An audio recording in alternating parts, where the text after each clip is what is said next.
Hey guys, welcome back. Today I'm going to be trying something new, and that's, as you can see, a tier list. I've wanted to make a tier list for a while and couldn't think of anything that I could give a unique perspective on until I finished watching like 10 different cartoons over the past few months and realized, yeah, I watch a lot of cartoons. So we're going to be looking at just about every cartoon I could think of that I've seen. I also included a few that I haven't actually watched. I do have a tier for haven't watched, but I thought it would be interesting just to see a couple of those shows. Look at the little that I do know about them, what I've heard, and stuff like that. Kind of just like an initial impressions kind of thing. But most shows I haven't seen are going to be excluded. I'm going to try to keep my explanations on my placements relatively short. Hopefully, I don't start ranting about some of my favorite shows because there are about 140 or so on this list. I basically went down the list of all programs broadcasted by the big three: Disney, Cartoon Network, Nickelodeon. Then I went down all the streaming services and filled in where I remembered things were missing. So I'm sure there will be things missing. I tried my best to crop the pictures in a way that made them fit on the tier maker squares as well. But some of the pictures, if you look here, we got cat dog, but only the middle of him. Some of the pictures didn't exactly fit, especially if somebody like Dexter here fits pretty well into the frame. Anybody who's tall as well, like somebody like Johnny Bravo, but if they're long, they didn't really fit into the frame very well. But we should be able to identify all of them. We'll see if I can manage to pick out like all the different Ben 10s when it's practically zoomed in just on Ben's shirt. It's roughly in alphabetical order, at least with regards to how I name the files, which should be mostly accurate. But yeah, I do also want to mention that these are, of course, only my opinions, and you're free to have your own. If I trashed on one of your favorite shows, be sure to let me know in the comments.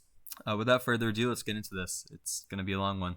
So to start off with the tiers, we have Perfection. These are just the greatest. There's almost nothing wrong with them. There's probably only going to be one or two.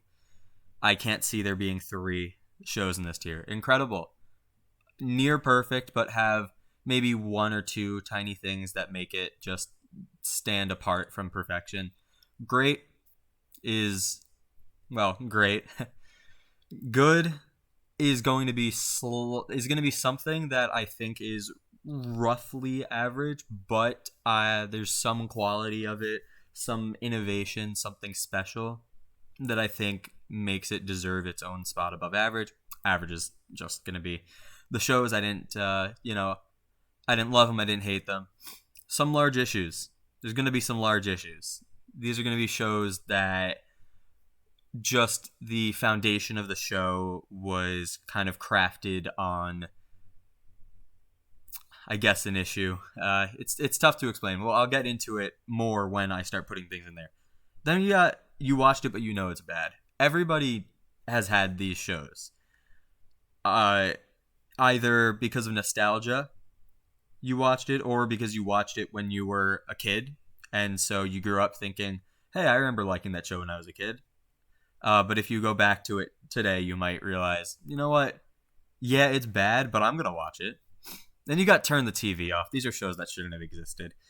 Now, I don't want to say that shows shouldn't exist, because, of course, every single cartoon that is made helps establish the fact that cartoons are incredible and should be taken seriously as a medium, which I think we're actually doing a pretty great job of achieving in 2020, where a show like Infinity Train, for example, beat out a lot of live action shows on HBO Max's the streaming service, and so people are starting to take cartoons a lot more seriously. It's not just a thing that's for kids.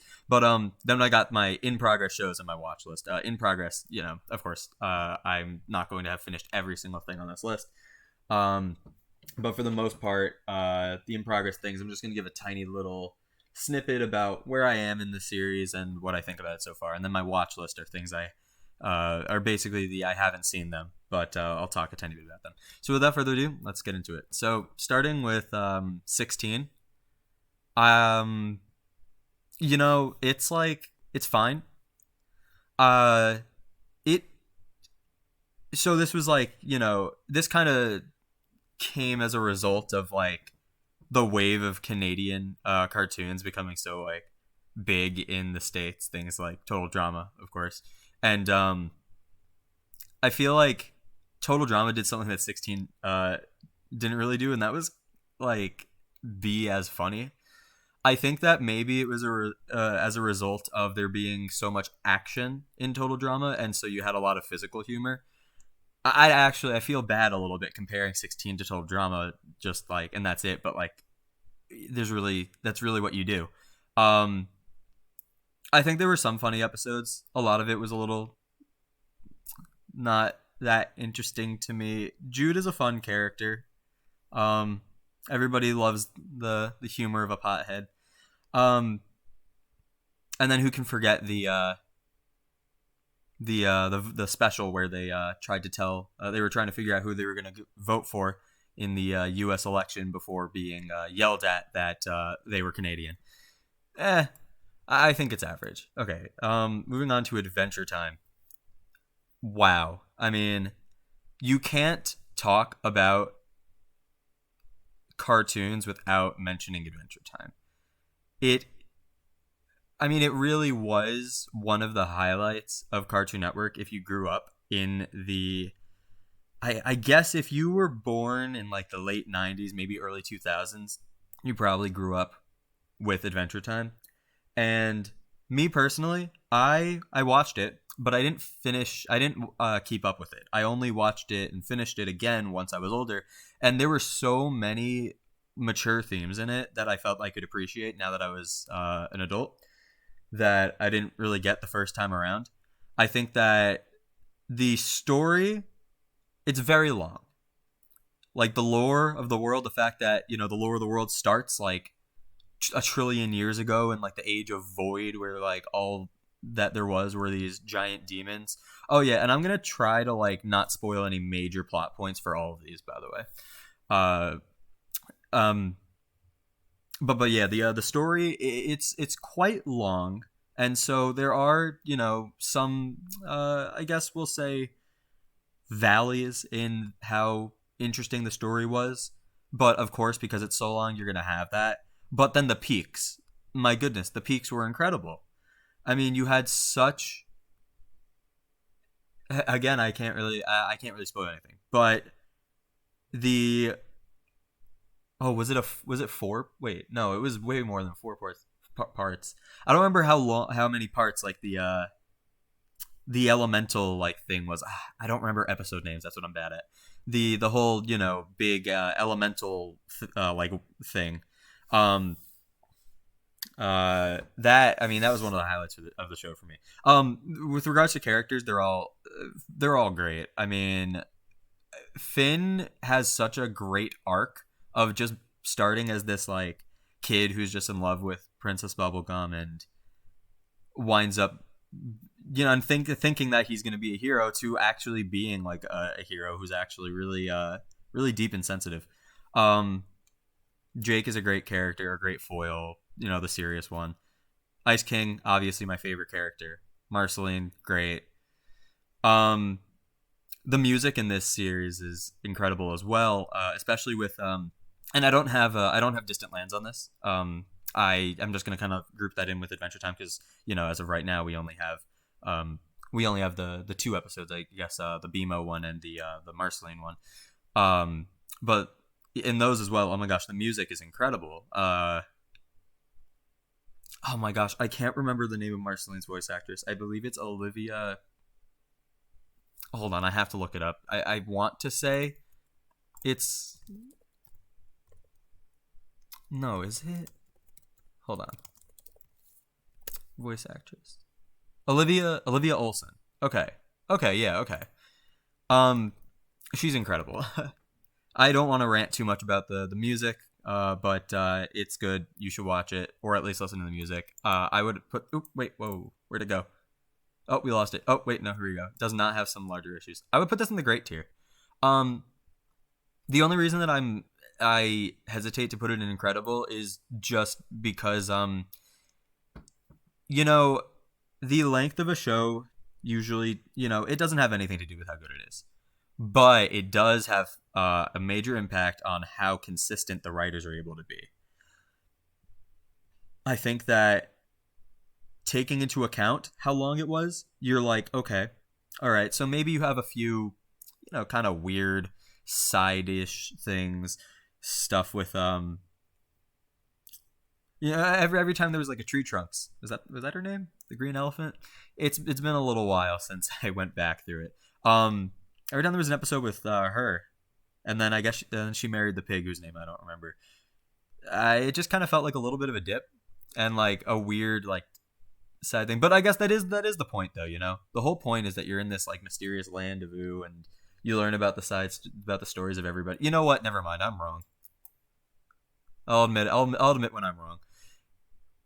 The whole point, now that I'm like saying it out loud, you realize things that you didn't think about before when you say it out loud. Now I realize the whole point of it was to just be a wacky, hey, look at all these crazy characters, adventure, and I'm happy that turned into an amazing story. But yeah, this is already longer than I thought it would be to just talk about that. But not everything's gonna be as long as Adventure Time. Okay, Ben 10 Alien Force. So it's good. I feel like I'm gonna wind up putting like most of the Ben 10s around each other, just because there's not like, you can't like rate one without like taking into account the story of the other. I think the whole I think that the whole extinction thing was it added some good stakes to the story. I think it's good. I don't want to. It's hard to like not spoil things, because to talk about that, then you have to talk about like the original Ben 10, but whatever. All right, American Dragon Jake Long. See, I'm trying to figure out how I can shorten all my descriptions, because I have to. Or I'll have to make this like a two-parter. We'll see. All right, so American Dragon Jake Long. I didn't watch this when I was a kid. I only watched it when I was older, and I thought it was fine. I remember hearing a lot about this when I was younger, and I don't really remember. I feel like people just told me it was average, and I feel like it is average.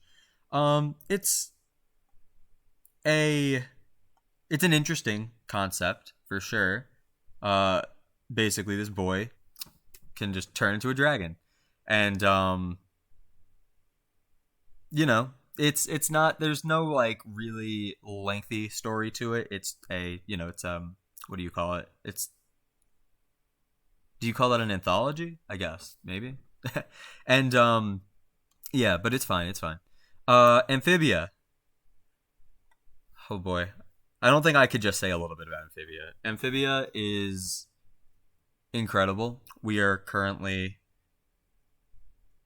waiting on new episodes, and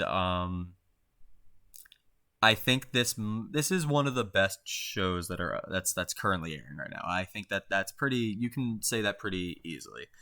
All about this girl Anne, who gets whisked away to a magical world of anthropomorphic frogs and toads and giant bugs and newts and stuff called Amphibia. And she went there with her two friends, but they all got separated. She has to find her friends and find a way to get home. But each episode is kind of like its own isolated story that then winds up contributing to the greater story as a whole. And it is great. Brenda Song, London Tipton, is the voice of Anne.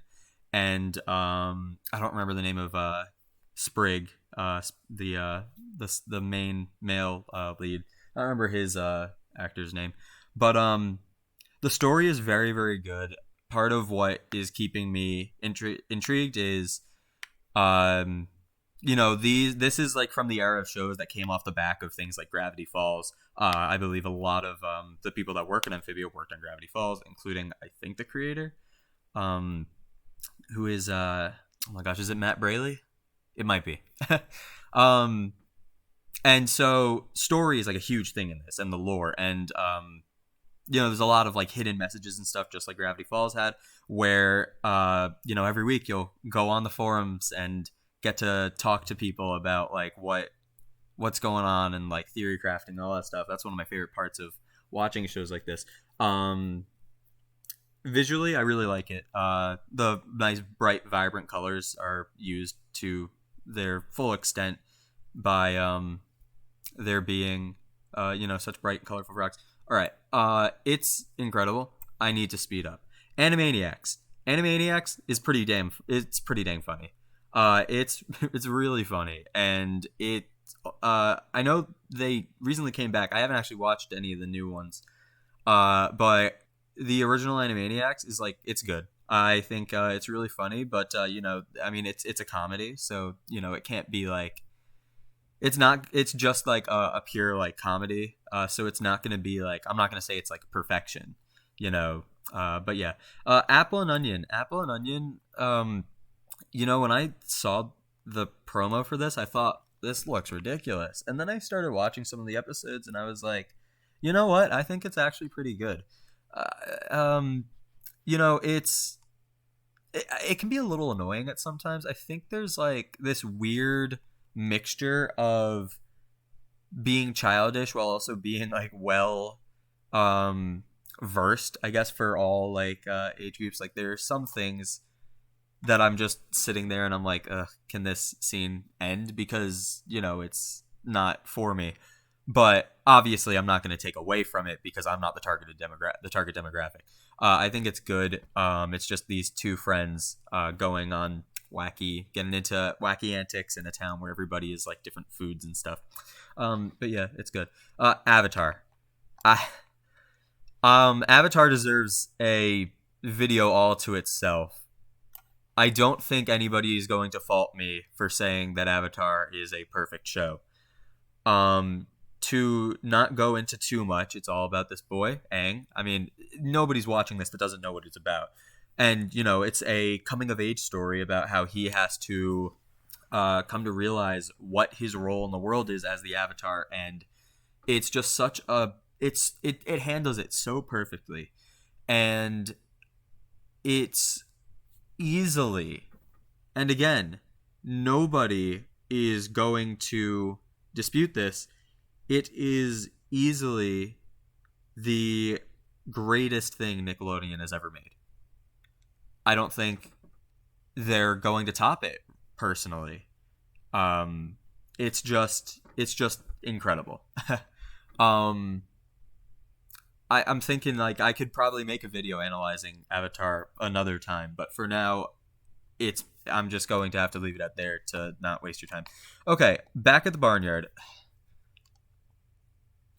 This one is really funny, but it's also a lot of like gross out humor, and spoiler alert, I am not a big fan of that, so there's going to be some stuff on this list that kind of I'm probably going to rate lower just because of that.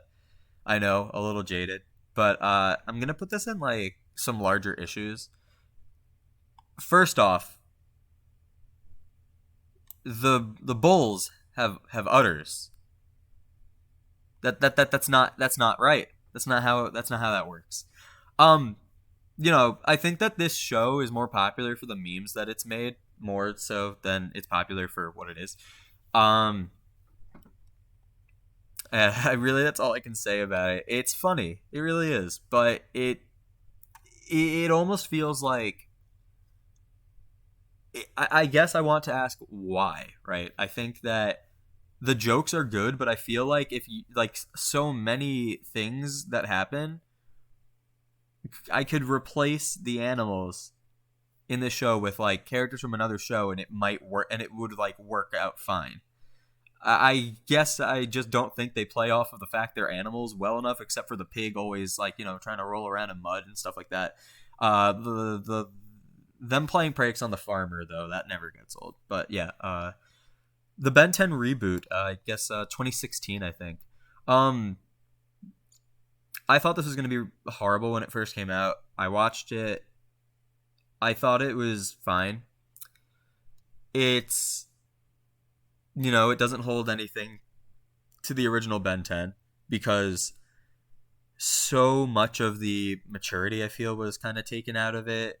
It's there's not a there's no longer a like really coherent story. I know they made a movie that just came out recently that I still need to watch, where I'm pretty sure the opening scene is like Ben is they thought that they lost Ben in space, and like Gwen and like starts like crying because she thought that she lost him, and then it's like, nope, never mind, I'm fine. And it's just like, oh dang, like okay, it's weird that you introduced such a dramatic thing that wasn't present in the series just to rip it away. But this is about the series, not the movie. So yeah, I mean it's average. It can be funny. It has some good episodes, some bad episodes, just like anything else.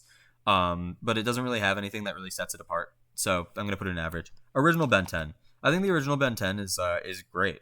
I think that it's partially because of the knowledge that it turned into such an amazing story. But even the story of just the original Ben 10 was really good.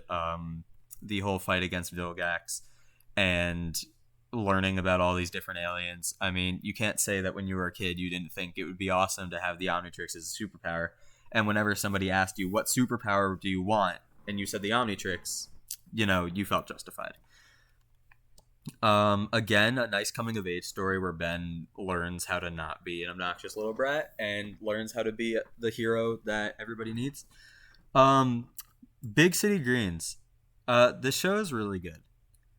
All about a little country family that moves into the big city, and they just get into antics as a result of not being accustomed to city life.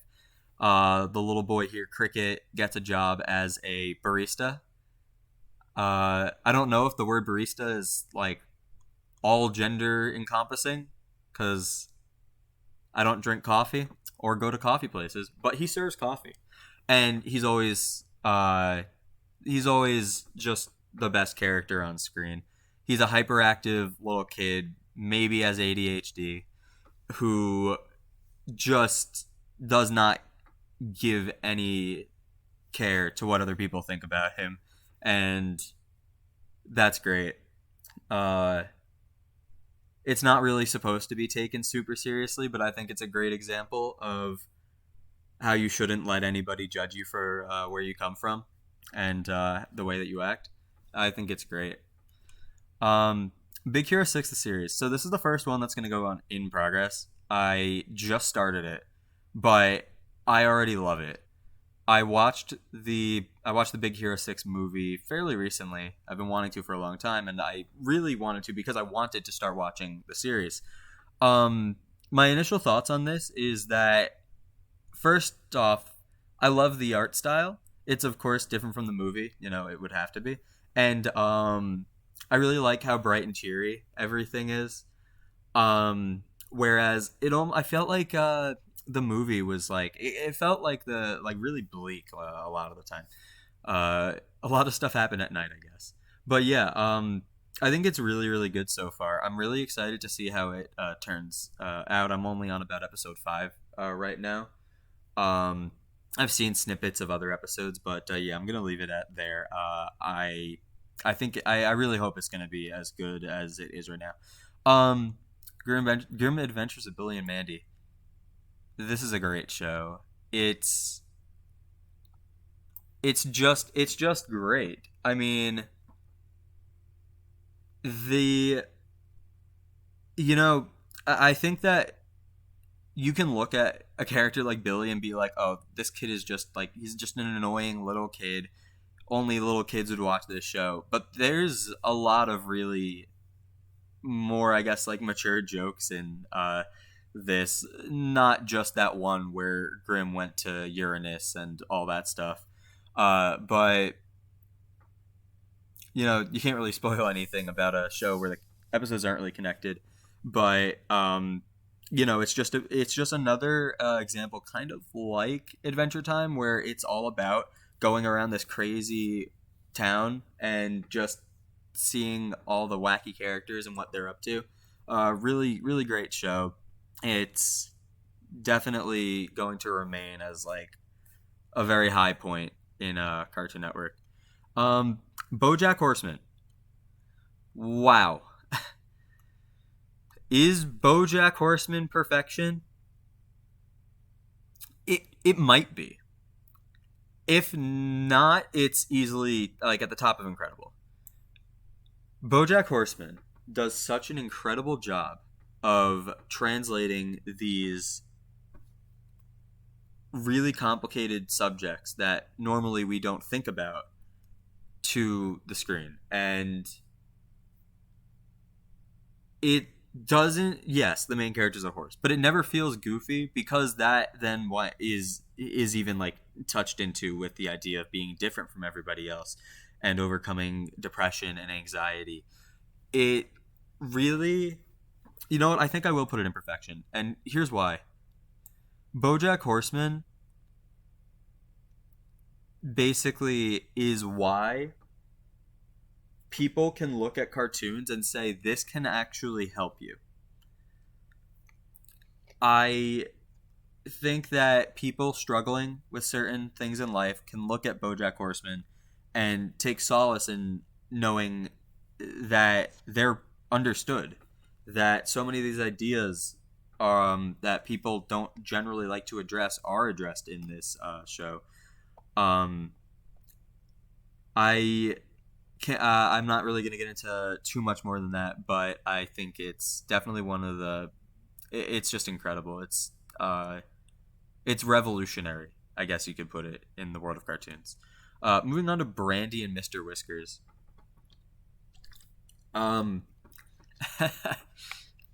This show is weird, but it can be a little funny, and I feel like that's just gonna put it in average. There's not really much to say about Brandy and Mr. Whiskers. There's a lot of stuff coming out at that time, and it felt a little bit.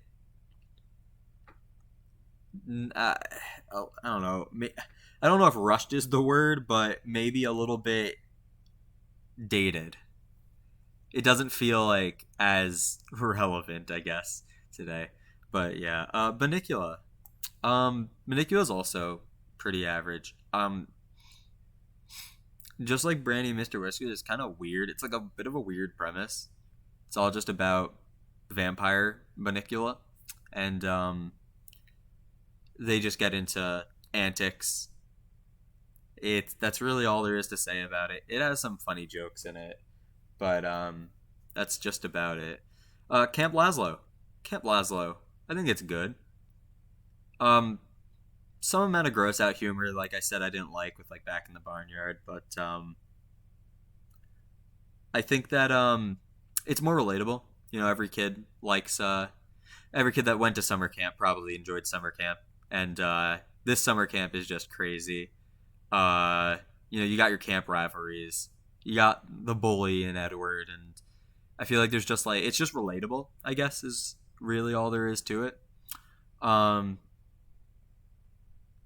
It's the ending is definitely really weird and came completely out of left field with like what I felt were no hints that it would exist.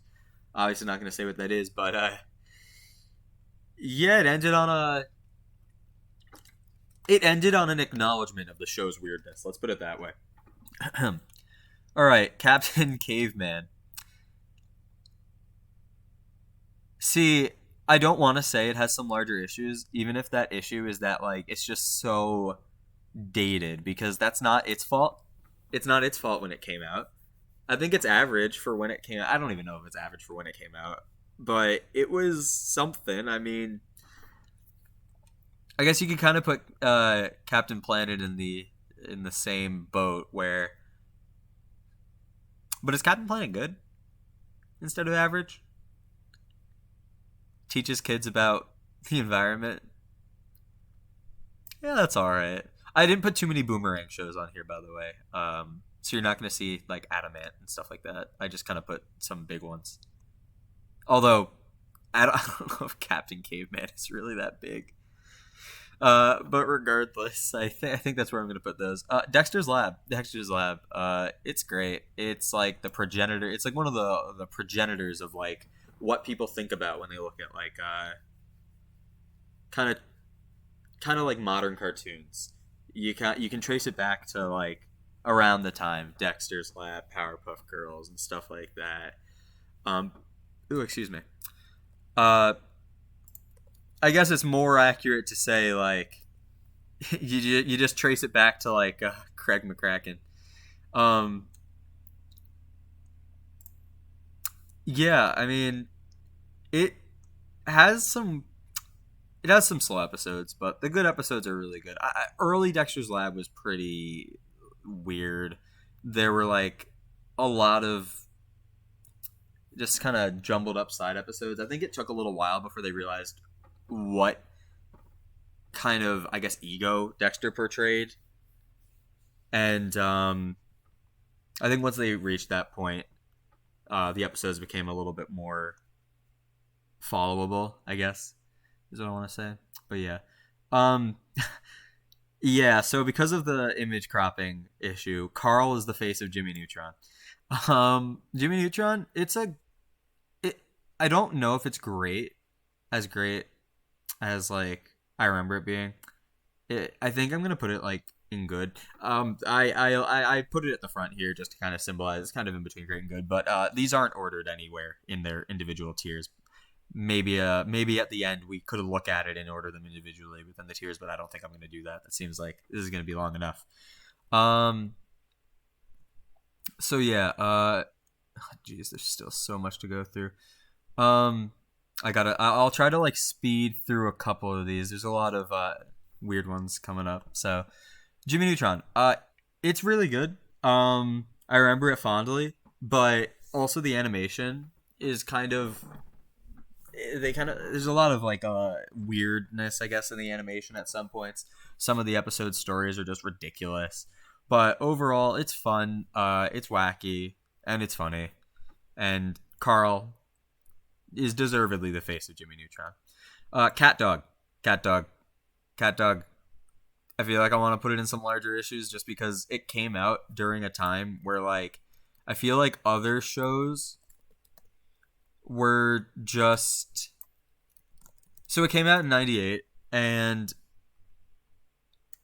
if you took that Nickelodeon series and then you compared it to something like Hey Arnold, also a Nickelodeon around the same time, it just doesn't hold up because it lacks the relatability. Nobody can relate to a cat that's connected to a dog. Nobody can relate to a dog that's connected to a cat. How do they eat? How do they go to the bathroom? We don't know, and we don't want to. Cat Scratch. Cat Scratch is pretty average. It's real heckin' short. It has like I don't even know how many episodes it has. I think it has like 20 episodes, and yeah, it's fine. It's not a lot of time to really make it amazing. It's not enough time to ruin it either, but it's fine. I liked playing the Cat Scratch games on online, so that's fun. Chalk Zone. Chalk Zone was good. Chalk Zone was like my one of my first like I guess shows where like the main character just went to a fantasy world all the time, and I thought that was really fun. It accentuated how Rudy could use his imagination, just really do anything he wanted, and I think that's fun. Chop Socky Chooks. I feel like this isn't in the some larger issues because I feel like it's bigger than that. It's not in You Watched It, but you know it's bad because I feel like that. Oh, sorry, phone is ringing. We will wait for that to go away. But anyways, I feel like Chop Socky Chooks is not in. It might be in Turn the TV Off. Oh my gosh, I hate how the caller ID has to read out the whole number. But anyways, Chop Socky Chooks. It's not like Turn the TV Off. But it's not here either. So maybe we need to have like another thing in the. Maybe we need to have another row below it that is literally just bad. Because I feel like it is. There's not many redeeming factors to Chop Socky Chooks. I don't really know why it was. Oh, whoa, what happened there? I don't really know why it was made. and I haven't done any research into who made it either. But I mean, it got canceled really fast. I think it was only like 4 months, maybe 5 months, and I just don't think it really resonated with anybody. Um, Chowder, Chowder, Chowder. I think it's incredible. Here's why. It might not have like a story like the other things in Incredible, but it was revolutionary in how it handled like in how it broke the fourth wall and how it used animation, uh having the characters actually interact with the background and stuff like that. At one point, Gazpacho even interacts with the Cartoon Network logo on the bottom right, trying to spray it and rub it away. The humor is great. I think it's great. I think as ridiculous as it is of for these people who live in a world where there's just some really weird foods and that's basically the show. I feel like it's also pretty relatable. Chowder is just like the super hyperactive kid who wants to make Mung proud, and he just winds up failing every time, but he makes up for it. Fixes his mistakes. I think it's great. I think it's funny. Fanboy and Chum Chum. Do I put this in you watched it but you know it's bad? I watched it but I know it's bad. I can't think of many redeeming qualities of Fanboy and Chum Chum, except for the fact that sometimes it's funny. They've got some funny episodes. What was the wizard's name? Kyle. I think I think he's pretty cool, but like Fanboy and Chum Chum just love to bug the heck out of him. There's not really much else I can say. Fanboy isn't even in the crop picture here, and it's just Chum Chum coming out of the side, which is I feel like that's just perfect for what the show is. Yeah. Clarence. Clarence, I think, is average. There's not really much to say other than it's about a little boy just going through life. And yeah, that's fine. Nothing wrong with that. So this is so the Star Wars animated series. The first thing that I haven't seen that I'm going to be putting on here in my watch list, because just to give like a tiny little thing on it, I guess I've heard really good things, and I really want to watch it. But I also haven't seen all the Star Wars movies, and I feel like I should probably watch those before I watch this.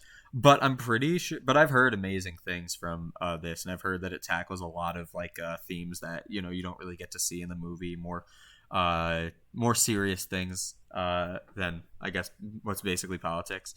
And yeah, I'm looking forward to being able to see that. Code Lyoko. I think Code Lyoko is great if you exclude the live action series that came after the end of it, but I think we will. That's called Code Lyoko Evolution, and it's live action, so it's not even the cartoon. So I think we're not even going to take that into account, especially because books came out after that, just continued from where from where the cartoon left off. So basically, the creators acknowledged, yeah, no, that was a mistake. But Code Lyoko, amazing story, I think. It gets pretty dark at times, and I think that that's great. There's a lot of like near death experiences in this show. It's basically about this group of kids who find a dormant supercomputer under a factory near their. They all go to this boarding school, but some of them live nearby. Others, like I think the girl here, Yumi, I think she's the only one who lives nearby, and everybody else just lives at the school. And then there's a factory nearby that has that supercomputer in it, and in it they find a world called Lyoko and a digital girl in there named Aelita, and the whole thing is unraveling Aelita's past, how the world got here, who she is, and all the while an evil virus called Xana that was living in Lyoko was freed when they turned on the supercomputer. And every episode is about how Xana uses a virus to infect electronic things in the world. Although sometimes it's like it's weird how it works, because like sometimes it'll be like, hey, I controlled like a bulldozer. Okay, makes sense. But then other times it's like I controlled a teddy bear because of the batteries that were in the bear, and I'm like, okay, but the batteries don't move the bear. I understand if you can control the lever of a construction vehicle, but that's beside the point. I think it's really good musically. It's really good. I wish they like released. I don't think the soundtrack was like ever officially released.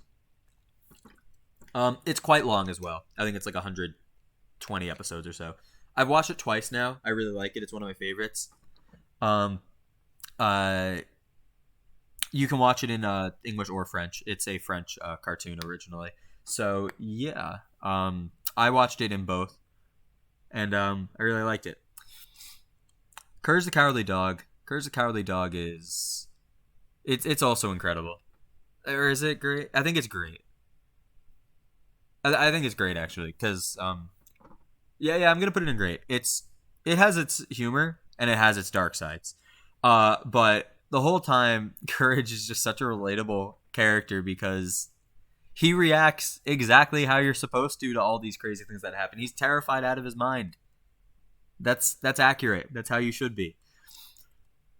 Oh my gosh, this might wind up being a two-parter. I think I'm in a little in over my head on trying to do like 140 cartoons. Cow and Chicken, it's pretty average. You know, it's like all right. It has I mean, it really is just all right. It has its ups, it has its downs, it has its good, it has its bad, just like everything. So you know, I think it's just plainly average. There's not really anything that I feel like sets it apart from anything else. Craig of the Creek, I think Craig of the Creek is good. It's about this group of kids, Craig, JP, and oh my god, is it Kelly? It's been a little while, and I've been watching like 20 things at the same time. And it's it's basically just a community of kids who hang out in a place called the Creek. It's just like out in the woods, it's a creek. And they just get into wacky adventures. I'm using the word wacky a lot while describing these things, and I guess I'm a little bit indoctrinated to use the word wacky antics. But a lot of it is like pretty serious. You know, you have your episodes where it's not at all serious, where it's just all about Craig needing to go to the bathroom, but and he can't find a toilet. But then you have your pretty good episodes. There's a little bit of a story behind it as well with the other side of the creek, and then you got like this whole council and the king and whatnot. But yeah, it's just a fun, good show. Danny Phantom, I think is also. I think I'm also gonna put it in good. No, I think I'm gonna put it in great. It's really funny. It's really funny. The characters play off of each other well. I love the whole monster of the week or the antagonist of the week format, and who can forget the catchy as heck theme song? You know, total drama rama. So I guess this is an example of why the file name makes it be a little out of order because I probably named this drama rama instead of total, so it wouldn't be under the T's. Drama rama. Yeah, no, it's got some big issues. It's I want to call it gross. There's a lot of gross out humor in this, and there was to an extent in the original Total Drama as well. But in that, it was an amazing show for how it tackled the concept of like a reality TV show and like all the tropes and all the cliches and that. But this doesn't really do anything special. It's just the kids when they're like toddlers in a daycare, and for some reason Jude from 16 is there. So they were like, it's going to be a crossover of Total Drama and 16, and that's only one character. It's not. I don't like it. The new DuckTales. So actually, let's rate old DuckTales first. Old DuckTales, I think, is an average show. It's hard to really. You know what? I think it's just because of the quacking like voice that made it so just almost annoying to watch. They had some really good adventures though. But there wasn't really. I guess it just feels like the DuckTales reboot really just improved on everything. I love this. I think so because it's still airing now and like there's a whole story unfolding. I'm gonna put it in great for now because the whole story of Fowl and whatnot is really good. They recently, had Christmas special, and so that's one of the new episodes. That's fun. But yeah, I think it's great. I think the humor is really good. I will rewatch episodes that I've already seen and still laugh at the jokes because even though I know what the jokes are, I'll still laugh at it. And the story is great. There's like the whole lore to it. Um, and I think it's on the top of my recommended list for like things to watch right now that are airing right now. But yeah, Ed and Eddie. Ed and Eddie is good. It's it's fun to watch, and it's very very unique in the way that it handles animation. But I just don't feel like it's. I've heard people say it's like the greatest show of all time. I don't see it. If you think that I'm wrong, you can tell me in the comments. But I think it's a good show. It's a good show. This is Elena of Avalor. It's kind of. I probably put like one or two like I guess what you would call kids shows on here. Elena of Avalor is nice though.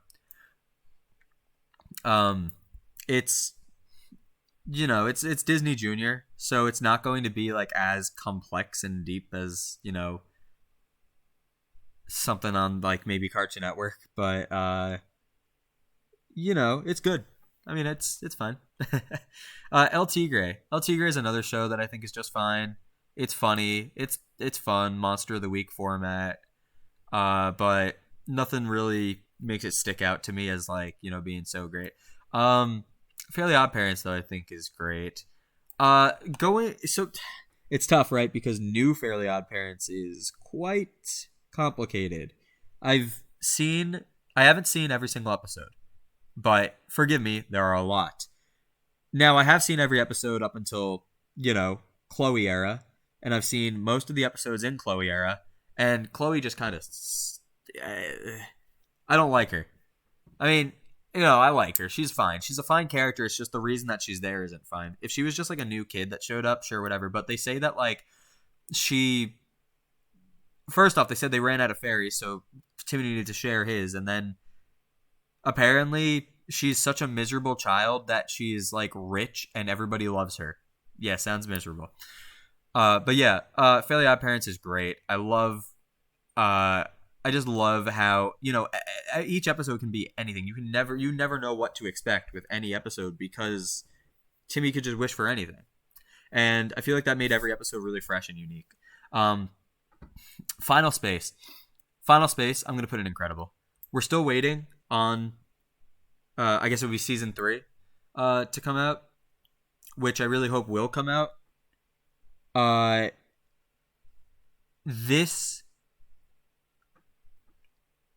I don't even know how to describe it. It's like the most this and like I think Rick and Morty's on this list. Those are two like shows that they're Adult Swim shows. So, it's not going to be like aimed towards children, but I'll talk about it a little bit here anyways. I think it's incredible. I think the story is great. The main character Gary is really really funny and really fun to it's really fun to see how he tackles every situation because he's super awkward and just doesn't seem to be very skilled unless he has to be.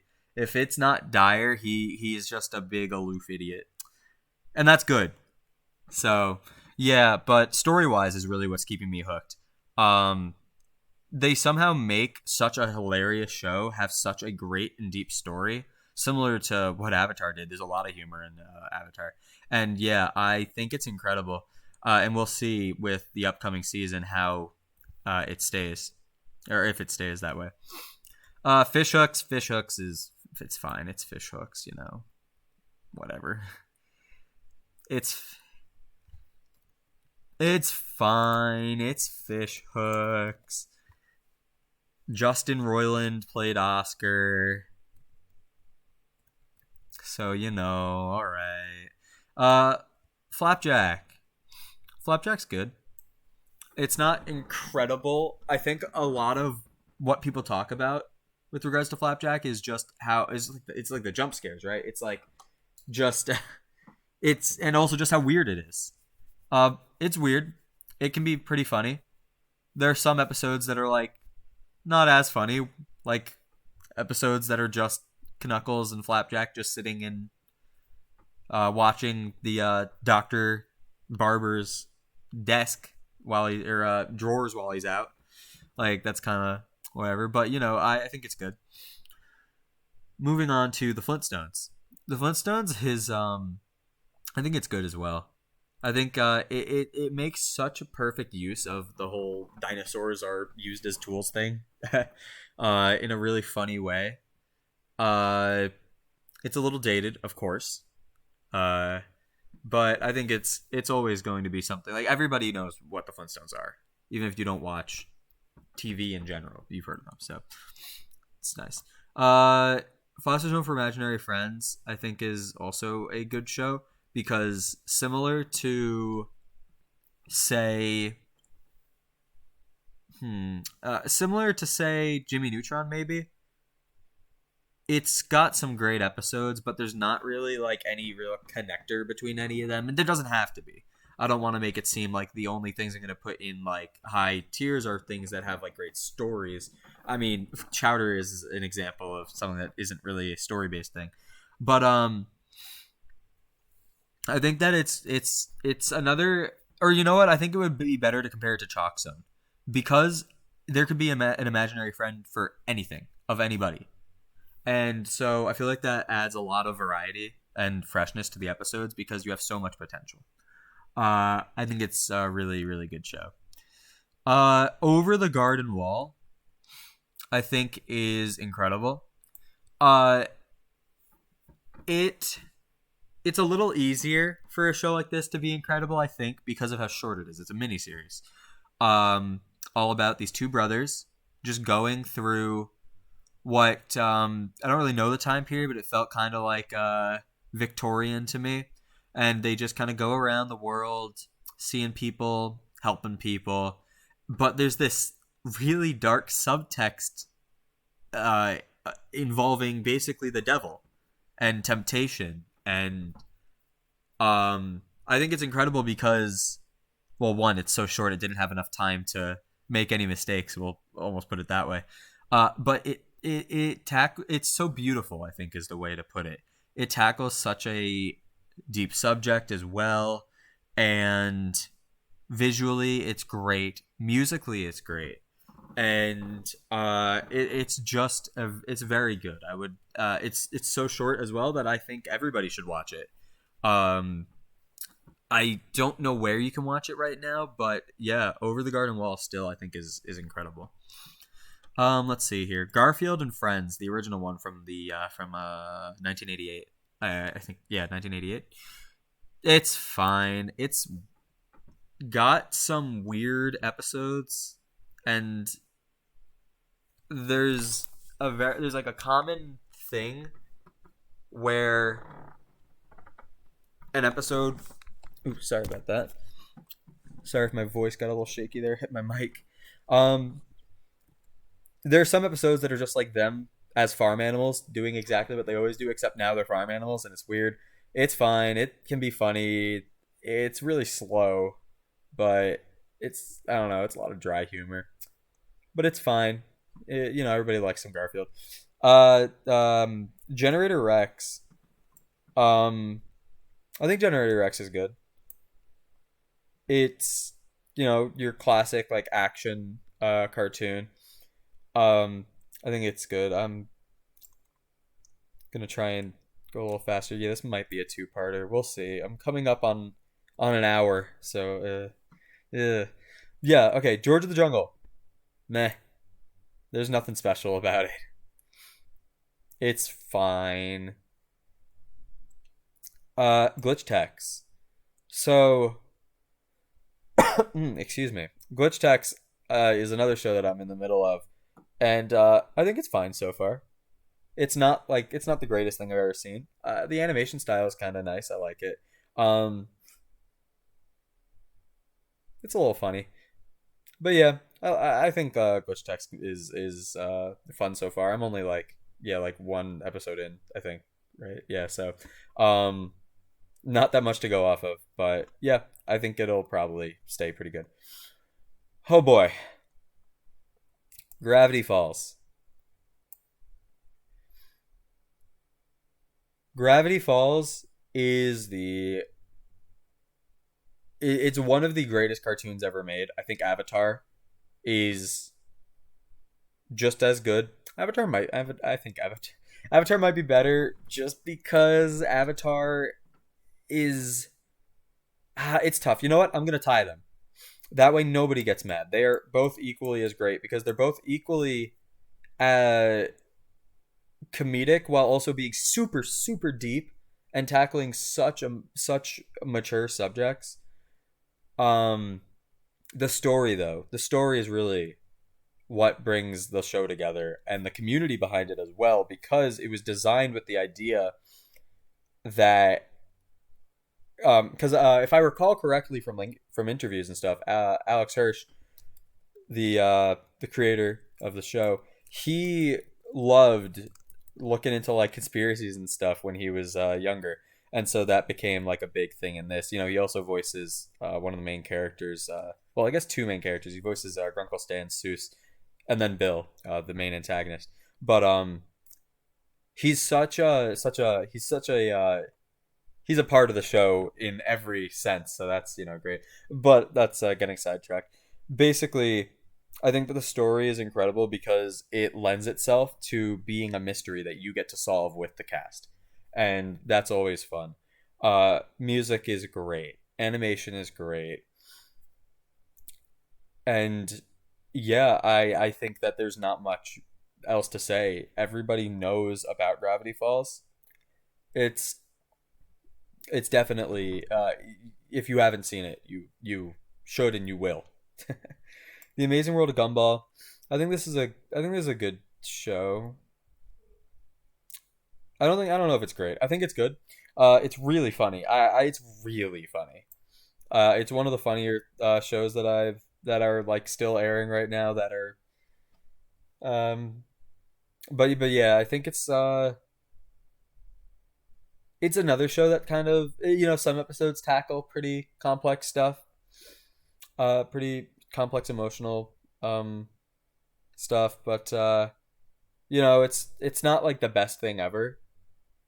No, I think I'm gonna put it in great because it is. I can't really think of like any bad episodes, but it's not like it's perfect because of that because is it's a comedy and it is funny, and that's really what the show is, but it does it so well. I'm gonna leave it at that. My gym partner's a monkey. Yeah, I think it's good. It makes use of the fact that unlike back at the barnyard, I think it makes perfect use of the fact that there's so many animals. Uh, I can't really take the animals and put them in the shoes of like humans and think that the story would still make sense. So that's good. It's just a good show. Had an amazing platforming game. Hero 108. Eh, I feel like Hero 108 was like would be like on when I woke up in the morning, and so when I turned on the TV, this would be on, and that's when I watched it. I didn't rewatch. By the way, I didn't rewatch everything on this list. I rewatched a lot of the stuff on this list, but if I couldn't remember it well enough, but like I did not watch rewatch Hero 108. I think it's like fine. I don't remember it fondly. I don't remember it negatively, so I think it's fine. Hey Arnold. Arnold's a great show. Just it's a great show. It tackles complicated uh themes in a way that is reminiscent of how I guess something like Over the Garden Wall does, where it no, maybe not Over the Garden Wall. I guess I'll relate it to BoJack Horseman in the sense that it does a very good job of being a cartoon, something that people usually didn't think. People usually don't think cartoons have that much weight to them, but it does, and it talks a lot about a lot of different issues. Can't really name just one, but yeah, it's a great show. Hilda. So this is on my watch list. I know I only really put it here because I think like the second season is coming out, or maybe it did very recently, but It looks really cute. It's just like a little. I think it's a little slice of life thing, and I really want to watch it. uh, oh god, is this a Mortal Grand Prix? Yeah, a Mortal Grand Prix. It's tough with some of the cropping here. It's also pretty small, and I don't have my glasses on. A Mortal Grand Prix. Yeah, this is good. I liked it. It's all about giant mecha races. Not really much else there. Infinity Train. Oh boy. Similar to Over the Garden Wall, it's another Cartoon Network miniseries. Well, I mean, no, it's not a miniseries, I guess you would call it. No, I don't think I meant to call this a miniseries either. I think I meant to say it was like a I don't know I don't know what to call it. I guess it was like a Cartoon Network special. They had like one day dedicated to like on one day they like episodes 1 to however many episodes there were in Over the Garden Wall came out and were just aired straight through.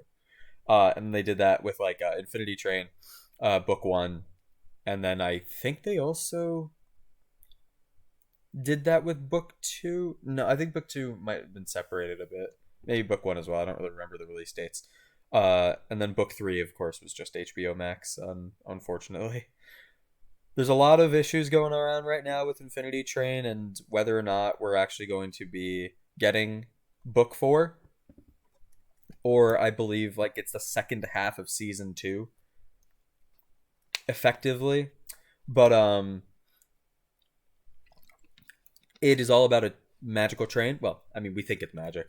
We don't really know what it is, so I'm just gonna call it. It's about a train with infinite cars that exists in this alternate pocket dimension, basically, that it can run on forever. And each car has something different. It can be just as small as an actual train car, or as big as an entire like planet inside of each of these train cars. And the whole idea is that people in distress get brought into this train, and the train cars help them get over whatever is bothering them, and then they can get off the train.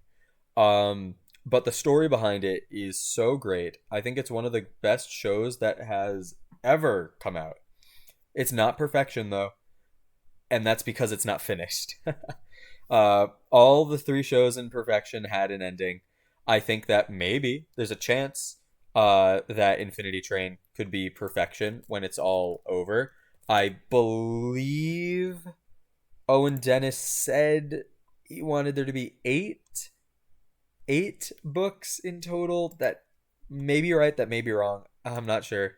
Uh, when it's over, though, who knows? Maybe it'll be as good as maybe it'll be good enough to be in the perfection tier. But yeah, it's great. It has some really good humor, but it's also extremely dark. I would definitely caution you going into book 3. It's a lot darker than books 1 and 2, although books 1 and 2 have their dark sides. But yeah, yeah, really, really, really good. I would definitely watch it. I don't want to say anything more about it because I think everybody should just go watch it. And it's pretty short. I think the idea of Infinity Train. Sorry to go back there. The idea of Infinity Train, I think, was that you can watch each book in the time that it would take to watch a Marvel movie. It was something along those lines. And yeah, 10 episodes per season, and 10 episodes per book. My bad. And 3 books in total right now. Invader Zim. Invader Zim is great. Very funny. Takes Uses perfectly the fact that they have that it's an alien who wants to take over the world to have a lot of really good gags and stuff like that. It's a great show. I don't How many are left? 1, 2, 3, 4, 5, 6, 7, 8, 9, 10, 11, 12, 13, 14. 14 times 5, that's 70 plus 7. 77 left. I think it's probably best to cut this into 2 parts. You know what? I don't have to. I've got nowhere to be. So moving on to the Jetsons. It's fine. It reminds me of the Flintstones, but less. I don't know. I feel like it wasn't as funny to me. Uh, Maybe that's just because some of the deliveries are kind of bland. I feel like Elroy doesn't really have a lot of emotion in when he talks and stuff like that. But yeah, it's an average show. Johnny Bravo, I think, also is a pretty average show because like everybody knows Johnny Bravo and he's a, everybody loves Johnny Bravo, but The show Johnny Bravo, it's kind of bland. It's like okay. It's just Johnny. Everybody loves Johnny. Speaking of Johnnies that people don't love,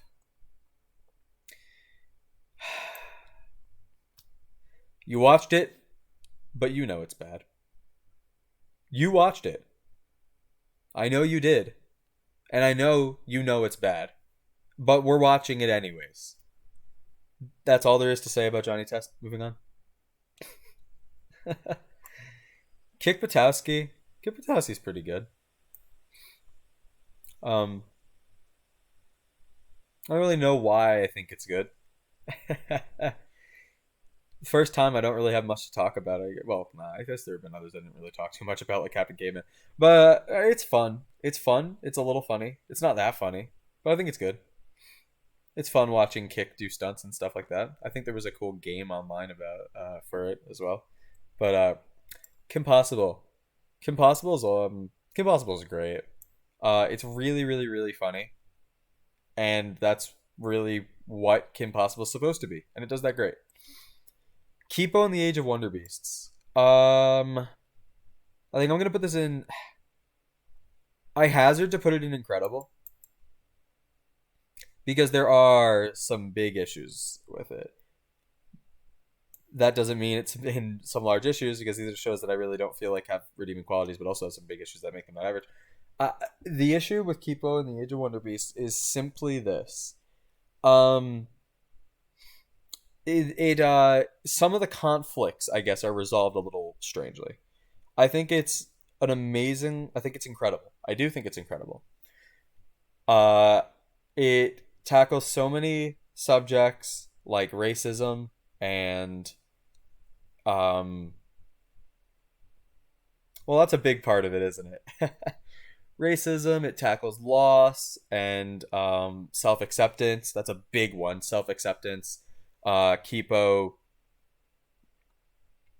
basically is a human that lives underground in a community of people who live there because there was like basically we don't know exactly how it happened. We just know at some point there was civilization and there were cities and stuff. We get this in like season 3, a backstory really, where there was civilization and humans and stuff, and then eventually these animals and stuff became like mutated to become giant mega mutants that kind of just like ransacked the world, and people hid underground. But some humans, like the two people here, it's hard to see them. You got the two side characters here in Wolf and Benson, and Dave is probably cut off somewhere on the side. They were humans that stayed on the surface, and so they're accustomed to living on amidst all of these giant monsters. And it's there's a lot of stuff that goes on. Wolf has to overcome her prejudices against these mutants, while Kipo wants to create harmony between mutants and humans. And it's just a very, very good series. Codename Kids Next Door. Oh man, you can't say that you didn't want to be in the Kids Next Door when you were watching this as a kid. Every episode is done so well because it's just full of great, I guess, almost puns and jokes and stuff about childlike things, while also having really interesting stories and really nice animation for what it is. And uh yeah, I mean, there's not really much to say. It does everything that it does very well, or it it is very good at doing what it does. I guess that's like a way to put it. Um, it's unfortunate we never got any more of it, but there's a good amount of it, and so that's pretty good. The Legend of Korra. Oh boy, Legend of Korra is great. It. I mean, it doesn't even come close to holding a candle to Avatar, but let's be honest, what does? But for all the negatives that Korra has with regards to, I guess you would call it like I guess retcons almost. There are a few of them. They're not super major, but they're noticeable, and that's the important thing. Because like when, for example, I don't know. Let's take the Avatar Aang statue for example. You could probably assume that Aang probably didn't really care to be idolized in a statue, not really going with the whole monk thing there, the whole idolatry. But it's there, and then it's not that big of an issue, but you notice it because it's a little weird, little contrast. But what it does well, it does incredibly. It it just like Avatar did. It has a lot of complicated emotional subjects that it delves into. Namely, PTSD is a huge thing in this. I feel like a lot of people overlook that. Uh, the PTSD that Korra has over the course of this is something that she doesn't just get over. She has to go through a whole journey to do that, and it's just done so well. Aside from that, the villains they're pretty good. Some of them are worse than others. I think that um by nature of how short each book was, it feels rushed at sometimes, especially the first book feels very rushed. That's unfortunate. There's this whole story about there being prejudice against benders by non-benders and vice versa as a result of the non-benders feeling like benders are pressing them, and people like Korra, there she's not, but yeah, no, there are totally benders oppressing non-benders. Like that's such a legitimate concern. uh and Yeah, I think it just takes what Avatar did and it kind of brings in more of the political side to it, which is good sometimes and bad other times. But I think there are some people who like to say that Korra's garbage just because it's not as good as Avatar, but come on, you can't say that. It's obviously it's not as good as Avatar. But like even if I said it was like 3 tiers below Avatar, somebody that doesn't know what my tier list is would be like, yeah, yeah, I think that's fair, but that puts it in good in mine. So yeah, I think that it gets a lot of hate that it doesn't deserve. I think it gets a lot of hate that it does deserve. But overall, I think it's great, and I think that people should give it a chance before just hopping on the bandwagon of hating it. Lilo and Stitch, the series, it's fine. It's fine. I like it. Monster of the Week format, uh, similar to something like El Tigre. I think it's pretty good. Yeah. Looney Tunes. Looney Tunes is good. Um, it's a classic. It really it's incredible how Looney Tunes has managed to remain so prevalent for so many decades. But that's just a testament to how well it's crafted. The Loud House, um, yeah, it's good. It's like it reminds me of how should I put it? I don't know. Does it remind me? Does it remind me a little bit of Foster's Home? It's just a bunch of people. There's a lot of people living in the same house, getting into antics because they live in the same house. Not enough. Whether it be there's not enough space on the couch for everybody to sit, or something like that. It capitalizes well on it being a story about 11 kids in a house, but it's funny. It's fine. It's not the greatest thing ever. Oh, actually, you know what? I just now realized while looking at this, I don't have the Casa Grandes on here, which is the spin-off series of this. I think I would put that in good as well. I actually think I like it more, just because it's a little bit more calm as a result of there being less characters. But yeah, I think Laos is good. Mighty Magisaurus. Yeah, this has got some big issues. Namely, it's funny in only because of random things happening at random times. That's kind of what Mighty Magisaurus is. So yeah. Mao Mao and the Heroes of Pure Heart. This is good. It's really cute and funny. Not much else to go into here. Just a adventuring night cat demon thing with his buddies. Mega Man. Oh my god, wait a minute. What's the Mega Man reboot called? It's called Mega Man Fully. It's not Mega Man like fully armed, fully charged, fully charged. Mega Man fully charged. Uh, you know what? I think it's average. It's fine. It's a cute little Mega Man show. It's kind of childish though, in the sense that a lot of the villains are pretty dumb. They don't really have any serious villains. But yeah. Oh gosh, is this Mega's XLR? Yeah. Uh, it's fine. I mean, it's like it's another one where nah, it's good. It's good because well, first off, I'm a big fan of mechas, but also Steve Bloom is in it, and he's in everything. Uh, but he's pretty good in it. Uh, it's just a good little mecha. I think there's not a lot of American cartoons that tackle mechas. You got Immortal Grand Prix. You got this. You got your Symbionic Titan. I think it does it pretty well. Mighty B. Ugh. Uh, it's fine. I, it's fine. Main character's a little annoying, but it's fine. Girl just getting all her B Scout whatever patches. It's fine. Milo Murphy's Law. I think this is good. It's not as good as Phineas and Ferb, of course.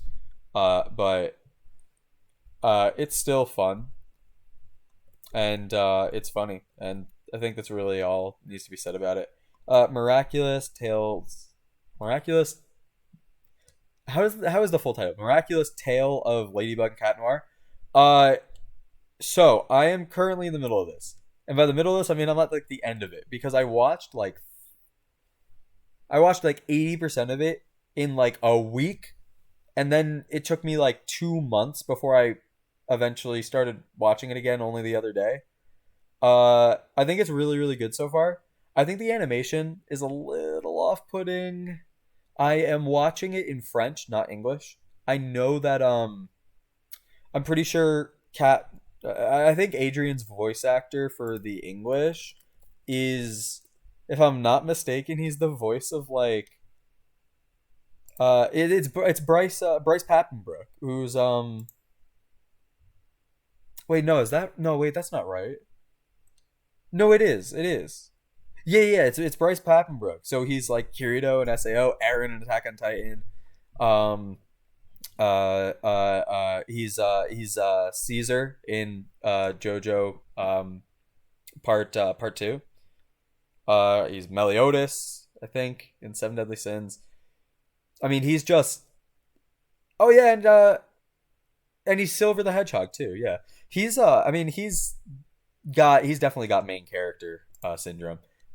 Anyways, I wish I could appreciate it, but I watched it in French, the original language. I think it's really good. Like I said, animation wise, it's a little sometimes. I like the Monster of the Week format. I think that the overall story that's being built up is really nice. I can't wait to see how they react to beating the main antagonist and finding out their identity, because everybody in the show, puts on the mask over their eyes and then nobody can tell who you are, like Superman putting on. Well, no, because Superman doesn't even do that. He does the opposite, right? Superman takes off his glasses and nobody knows who he is. All right. Mixels. What? Nah, it's not turn the TV off bad. It's just. But the thing is, it's not supposed to be. Is it supposed to be good? I know that sounds ridiculous. Is it supposed to be good? Oh, this thing is just bad. It's like a why does this exist show. It's just like a what? Wait, Mixels Lego? I think are Mixels Lego. I don't even know. I didn't like it. I've watched it. Unfortunately, I don't know. It's just not interesting. It's just all these little Mixels that connect to each other to just blow stuff up. I don't know. My Little Pony. I admittedly haven't seen much, but I've been talked to about it a lot, and I think it's probably pretty good. It's probably obviously I haven't watched it myself, so I can't really speak on animation or visuals. But from what I've heard, it tackles some complicated stuff pretty well. It's a nice little story about friendship and magic, coincidentally. Mucha Lucha, I think is fine. There's a lot of stuff holding it back from being really good. Uh, Namely, kind of just the randomness of it, but it's fun. Oh god, Ninjago. That's Ninjago. Wait, is that? Yeah, that's Ninjago. I can't really. It's so zoomed in. I think it's zoomed in on Lloyd there. Ninjago. I think it's. I think it's. Hmm, I think it's good. Um, I think the. I think that it's always fun seeing Lego series. I think this one is made pretty well. But yeah, okay, KO, let's be heroes. I think this is great. I think it's an amazing show. I think the story is really good. I think the animation is really good. I think the references are even better. About this little kid named KO who just wants to be a hero, and he is super eager to do whatever it takes to be a hero. And yeah, it's just a cute, fun show. Uh, so this is oh my god, Omniverse, which I think I'm gonna put with Alien Force because it's kind of continuation there. Not much to say there. Owl House. Owl House is incredible.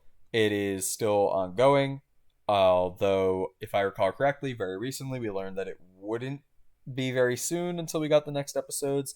But it's very good, very very good story. Apparently, it's going to be getting even darker in season two.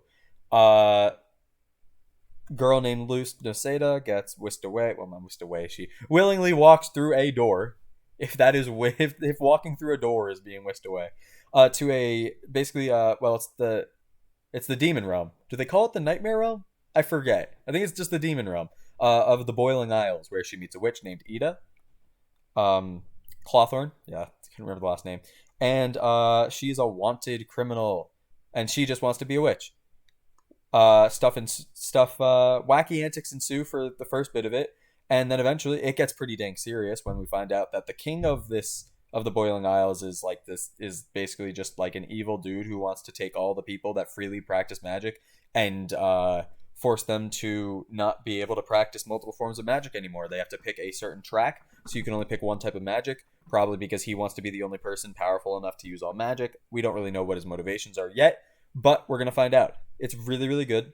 And yeah, that's about it. Also, big representation show. By main character, lesbian side character, and I love it. And I know so many people. Well, okay, I say so many people, but so many people that aren't good people got so mad at it, and I just sat there and laughed, and I'm like, yeah, yeah, this makes me a better person than you. uh, Lumity for life. The Penguins of Madagascar. It's good. It's really funny. Oh man, I love. It's just really good. There's not really much else to say there. It's really funny. It doesn't have a story, but it's really funny.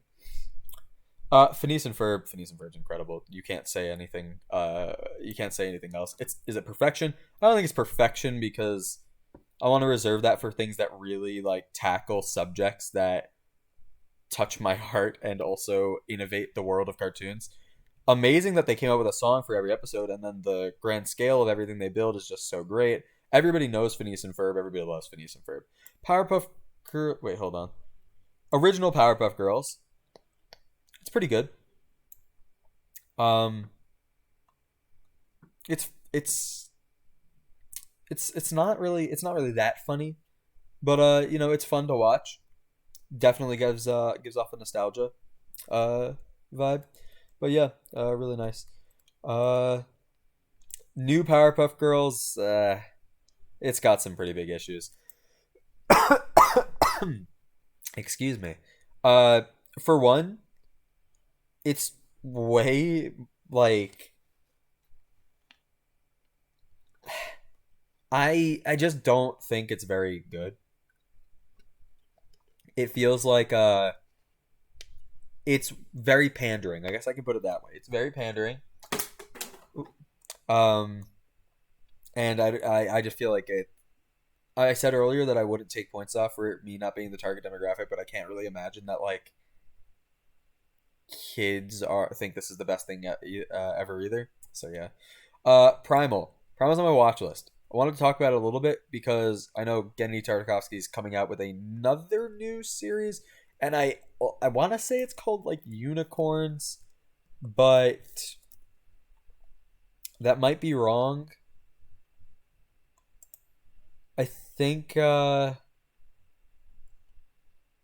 I think I think that's true though. Wait, here, let me see. Let's see.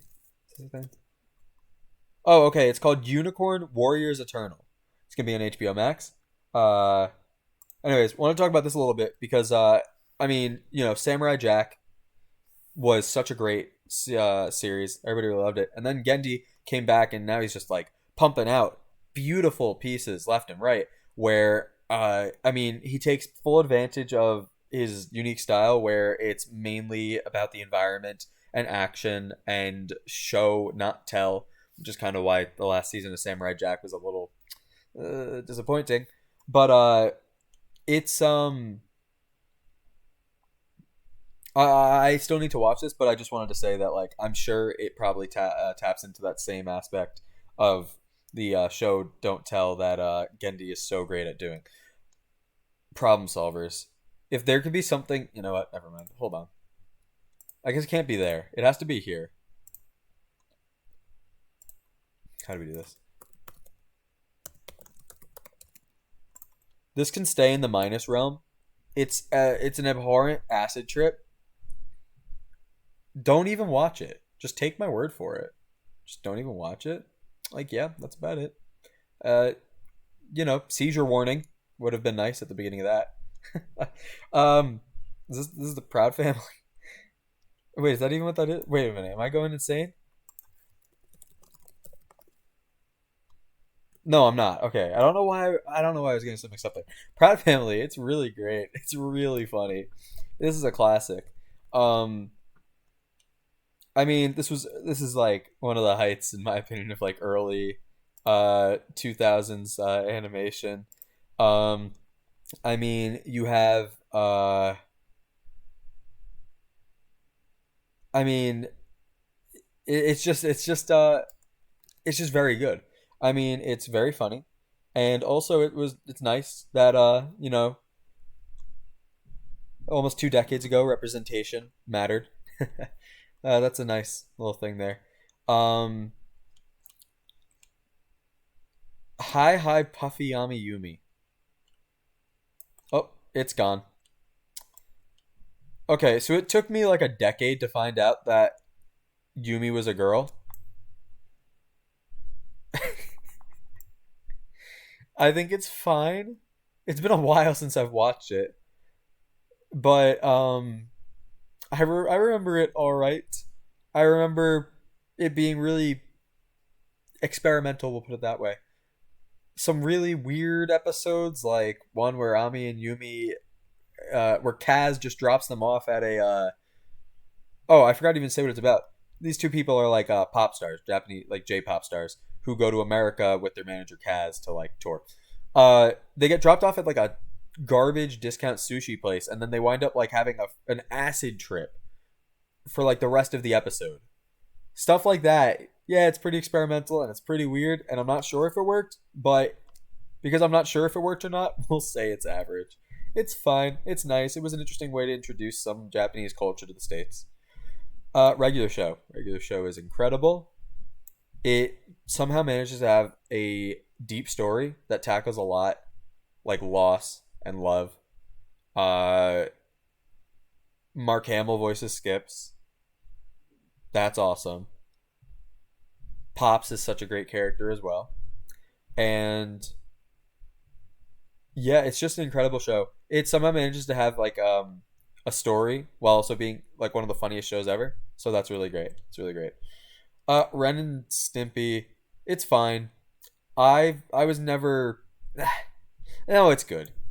It's really it's good for its for for animation wise. I think it did something very unique with animation, and I think that's really important. This is the replacements, I think.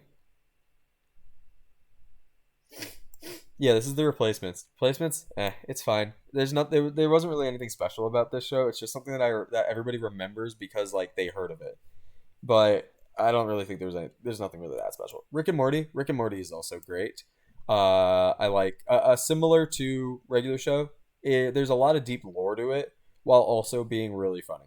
Again, another show like Final Space. It's on Adult Swim, so it's not going to be, on the same networks as, well, I guess it's technically the same network as the Cartoon Network shows, but yeah, it's pretty good. We'll see. Robot Boy. Robot Boy, I think. Well, I guess I don't think anything of him anymore. Pretty good. I mean, it's average. I think it's fine. I'm trying to remember what the girl's name was because it was like ridiculous. I think it's Lola Mabola. But yeah, I think it's just fine. Rocket Power, I also think is fine. Um, I was never a big fan of the animation, but I think it's fine. Um, Rocko's Modern Life, I also think is fine. Gonna try and speed run a little bit here. Rugrats, I think is great because it handled so well being like it really captured, I guess, being a baby, but doing it in a way that didn't seem offensive or insulting really to the person watching. Uh, I don't. Oh yeah, I'm missing All Grown Up. I think All Grown Up is good though. It's not as great, but yeah. Samurai Jack, I think is also great, and it would be. Or oh wait, whoa. I think Samurai Jack would be put in Incredible if it weren't for the last season because it kind of messed everything up. It didn't mess everything up, but it just kind of took a turn that I wasn't really comfortable with because it felt like. Well, I don't want to use the word comfortable because it's not like I don't want to. I don't want to insinuate it made me uncomfortable, but I felt like it wasn't faithful. Is what I want to say. They kind of introduced a whole love plot, and that just wasn't really something that we thought about with Samurai Jack. And considering all the hype around season 5, it was a little bit of a letdown. But Gendy's first show, right? Well, I guess the first show he created, because I think he worked on some other shows. I could be wrong there, but really, really good, beautiful environments that tell a story more so than the words, and that's exactly what Gendy does best. Excuse me. Sanjay and Craig. It's got some big issues. This is a big gross out humor show, and I'm not a fan. That's really all there is to say. Scooby Doo. Scooby Doo is incredible. I'm gonna kind of group all Scooby Doo into this, I guess, by really quickly running it down. The original Scooby Doo, I think, is incredible. I love a good mystery series. Scooby Doo Where Are You is also really good.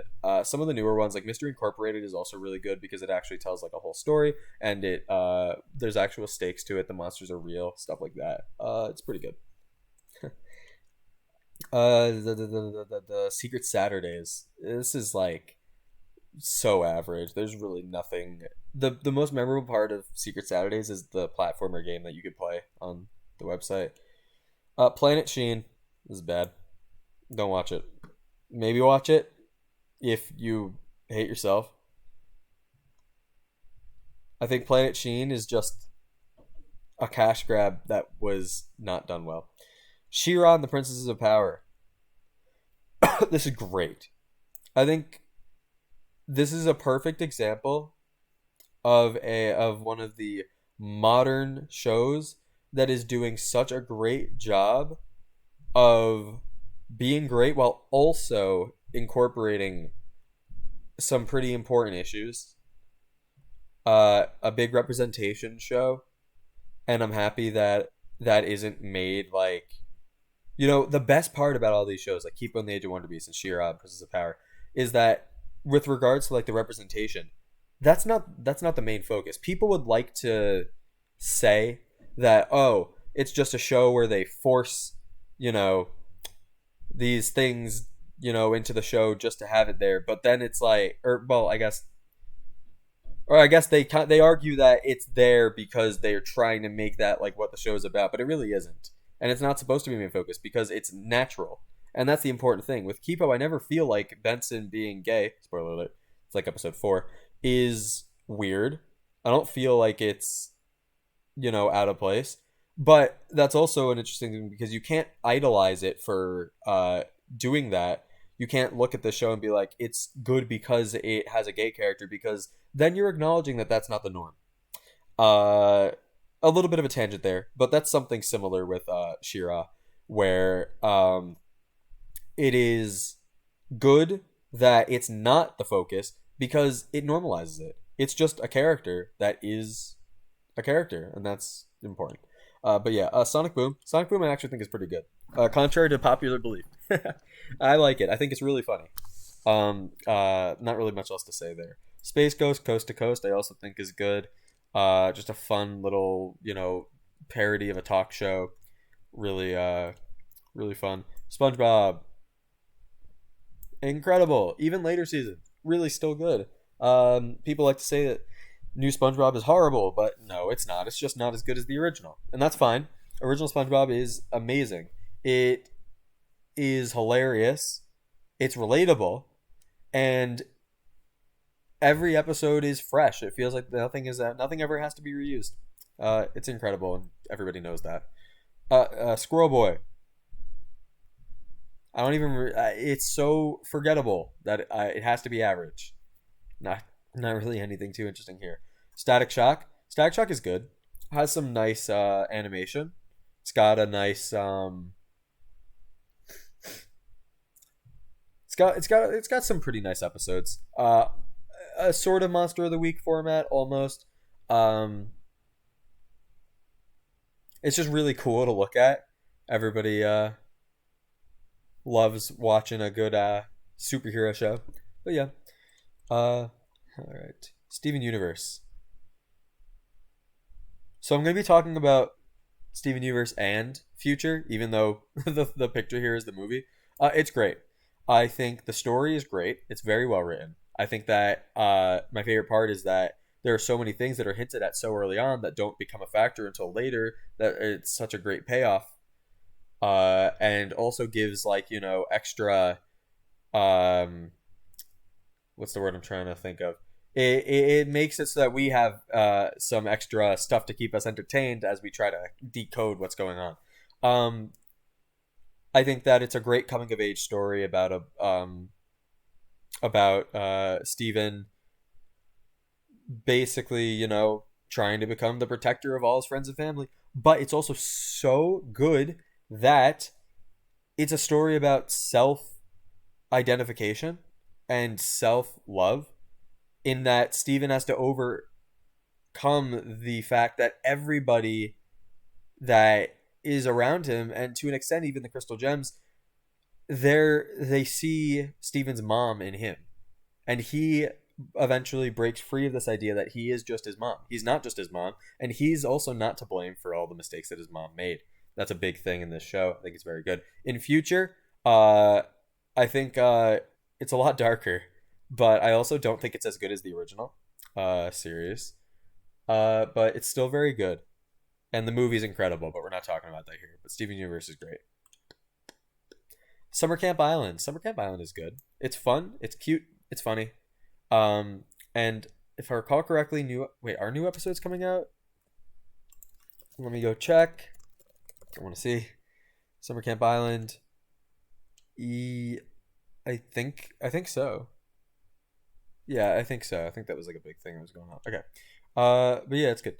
What is this? The DC Superhero Girls. It's good. I like it. It's pretty funny. It's very bright, very vibrant. Monster of the Week format, and I think it's good. Star vs. the Forces of Evil. I think it's great. There are some issues with regards to the direction of the show. But overall, the story is very good. There's a lot of lore that keeps the viewers on their feet, guessing what's going to happen next. The action is very cool. Music is incredible. The only thing I have a little bit of an issue with is some of the relationship stuff, and that's not to say that I don't like any of the relationship stuff. I think that Marco's relationship with Jackie was really good because it taught Marco to like, well, what it should have done is it should have taught Marco to like not identify himself as somebody related to Star, which is really what was going on with him refusing to take off the cape. He wanted to just make sure that everybody knew he was somebody related to Star, related to Muni. And I feel like they could have done a better job of making Marco have a better like self-identification arc instead of just going and like rebounding back to Star. But it's fine, it's fine. I think what happened to Kelly is terrible. Also, I think that writing was awful because like then they put Marco with Kelly and then Marco it just like they break up off screen and Marco's like, yeah, it was mutual, and then off screen Kelly's like, it wasn't mutual, and I'm like, oh, so Marco, you just suck. But it's fun, it's bright, it's colorful, and it's got a pretty good story. And who doesn't like a little bit of magic? So I think it's pretty great. Symbiotic Titan I also think is great, and I think it's a shame that this was canceled because I thought everybody loved it. Everybody I know who watched it loved it. Great visually, great animation, and the story is really nice too of a princess who has to flee from an alien planet with her protector Lance here. And I wait a minute. Am I about to make something up? Is he voiced by No, I'm not gonna say anything. I don't want to be wrong. Okay, it is Kevin Thomas. Okay, okay, cool, cool, cool, cool, cool. Wait, Tara Strong is Alana? I didn't even notice that. Cool. Well, Tara Strong, woman of a billion voices. Not surprised at all. But yeah, I think the show got canceled way too early. I think that it should have continued. I think it would have been great. Another show, by the way, made by Gendy, but also in collaboration with some other people. But yeah, I think I really hope it comes back someday. It's possible. We're in the age of reboots, people. Tack and the Power of Juju. Yeah, it's fine. It's a little funny. It's a little weird, but it's fine. Rapunzel, Tangled Adventure. Wait, is that what it's called? I just call it Tangled the animated series. But I think it's Rapunzel's Tangled Adventure. This is great. Okay. I can't say that. I'm in the middle of it, but I want to say it's great. So I just finished season 1. I thought Varian was great. I love the music. I'm in love with the music. Ready as I'll ever be. I've been listening to it like every day since I watched the episode. I'm really happy that it's not just like episodic, I guess is what you call it, and I'm happy that it's or wait, no. I don't know. I don't know how to like word it. I'm happy that each episode isn't an isolated instance and that it's actually contributing to a whole story. I think that it tackles some pretty complicated stuff, especially in season 1 with the idea of acceptance and the idea of loss, Varian's father and stuff like that. Um and I think it's really good so far and I really hope it stays that way. Oh my gosh, my voice is starting to kill me, but we're almost done. And I ran out of water like half an hour ago. Where are we at? An hour 43 in the recording. Okay, well, here we go. Teen Titans. Teen Titans is incredible. Everybody knows it. I think that the biggest thing with Teen Titans has to be the storytelling and also the animation. And a style is very good. There's a lot of like great use of background in this series as well. Each Titan gets their own season, and I think that their character arcs are done very well. I think that it shouldn't have ended when it did, and it really sucks how it ended just on a note of Terra forgetting who Beast Boy was. But yeah, I think that that's really all you can say about it. It's incredible, and I don't think anybody would argue otherwise. My Life as a Teenage Robot is pretty good. I think it's pretty funny. Uh, there's a lot of funny villains in this series as well, and yeah, uh, Wild Thornberries is fine. I never really thought it was too amazing. Sorry, I'm getting a little quieter now that my throat's starting to kill me. I never thought it was too amazing, but I think it has some funny moments. Although a lot of those funny moments are just the memes of the little brother going like gabagoo gabba gabba gabba or whatever he does. and then the dad saying smashing. But it's fine. Total drama. I guess I'll kind of lump all of it together. Total Drama Island and everything else. I think it's great. I think it's an amazing show because it's so funny and it's so on point with how they parody real life reality shows. All the super long dramatic pauses between like what people say just to like pad airtime and build suspense. It's so funny. And such great relatable characters too, because every season will have at least one character you can relate to, and that's why I feel like it fits for everybody. So many characters, you have to be able to relate to one. I think it's really good. Totally Spies, I think, is good. I haven't watched it since I was pretty young, but I remember it being very good. And yeah, it's a cool action show. All right, on to the last row. Transformers animated series, pretty good. I like it. I like Transformers. Not much else to say. Teen Titans Go. Wait, I don't even know why Teen Titans Go is so far away from Teen Titans in the alphabetical. Teen Titans Go, it's fine. It's not the worst thing ever, like some people like to say. I mean, I watched it and I will watch it. When it's on, I don't turn the TV off and I don't change the channel. So there's that. And I've rewatched a few episodes. So I think they're funny. I think it's fine. I think it's just because people were expecting another Teen Titans and everybody was so antsy about getting the Teen Titans reboot the continuation, sorry, that when the reboot came out, people were just really upset. It just didn't live up to the hype. But I don't really care about hype, so yeah, I think it's fine. Tough Puppy. I think this had some larger issues, and for once, it's not related to like I don't know, gross out humor or just being pandering. I think it was just. I think he was just a bad character. It's just annoying that his entire character is I'm an idiot and I mess everything up for oh god, is her name Kitty Caswell? Is that her name? And then she has to bail him out of everything every episode. I don't really care. 12 Forever. It's fine. I I mean I didn't really think it was like super good. I didn't think it was bad, but it's just a little coming of age, I guess you would call it. Little girl doesn't want to have to grow up, and then she just journeys in her fantasy imagination world with her friends. So, yeah, um, again, a little bit of not just a little bit of like blandness, I guess. Not really. It doesn't really do anything super special, but it's fine. Ben 10, Ultimate Alien. We'll put it with the other one, although I think Ultimate Alien is one of the best ones. Um, I think that story wise, I guess we can kind of talk about the whole thing now. Story wise, I think Ben 10 is incredible. There's a lore that remains constant throughout the entire series that in the end actually becomes like super interesting. Everything kind of ties back to the original and whatnot, but I think nothing can beat the original because it just spawned everything else. But yeah, Uncle Grandpa. It's fine. I don't really like it, but uh, it's just a little slow. It has some funny moments. It's a little annoying, but it's fine. What is this? This is Unikitty. I really like Unikitty. I think it's good. It's really funny and super relatable. And really bright and cheery. And that's really all it's meant to be. Bright, cheery comedy.